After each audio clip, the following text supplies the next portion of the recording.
শনিবার প্রকাশিত হলো চলতি বছরের হাই মাদ্রাসা আলিম ও ফাজিল পরীক্ষার ফলাফল। ফাজিলে তৃতীয় হয়ে মুর্শিদাবাদ জেলার নাম উজ্জ্বল করেছে ইসলামপুর থানার ধনাইপুর বাথান এলাকার আব্দুল হালিম। তার প্রাপ্ত নম্বর 558। আব্দুল হালিম 2023 সালে আলিম পাশ করে পমাইপুর ইসলামিক সিনিয়র মাদ্রাসা থেকে। এবার উচ্চশিক্ষার জন্য ভর্তি হয়েছে ছয়ঘড়ি কেআই সিনিয়র মাদ্রাসায়। ছেলের কৃতিত্বে খুশি তার বাবা মা ও পরিবারের অন্যান্যরা। কষ্টের উপরে পরিশ্রম করে পড়াশোনা করেছে এবং সেরকম প্রাইভেটও করেনি, সেরকম স্কুলও যায়নি, তবে নিজের চেষ্টার উপর পরিশ্রমের উপর সব কিছু করেছে এবং বাচ্চার শিক্ষকেরা সবাই সহযোগিতা করেছে।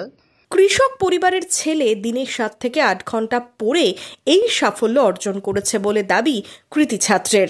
25 ফাজিল পরীক্ষায় রাজ্যে তৃতীয় স্থান অধিকার করেছি। আমার খুবই ভালো লাগছে, আল্লাহ শুকরিয়া আদায় করছি, আলহামদুলিল্লাহ। আমি দিন 7-8 ঘন্টা পড়াশোনা করতাম টেস্টের পর, আর অক্টোবর মাস থেকে আমি পড়াশোনা স্টার্ট করেছিলাম, তখন 3-4 ঘন্টা পড়তাম।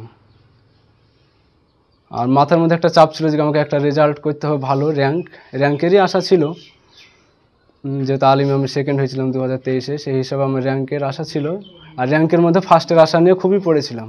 তো আল্লাহ যেটা ভাগ্যে লিখেছে সেটাই হয়েছে।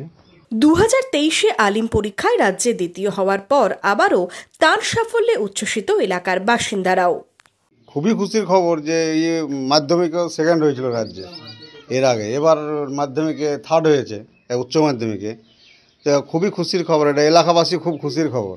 এবং তথাপি আমার বতে, আমার গ্রাম, আমার বাড়ির পাশে আমার এই চাচাতো ভাই হচ্ছে, এটা খুবই খুশির খবর। এই গর্ব রাখা খুব মুশকিল।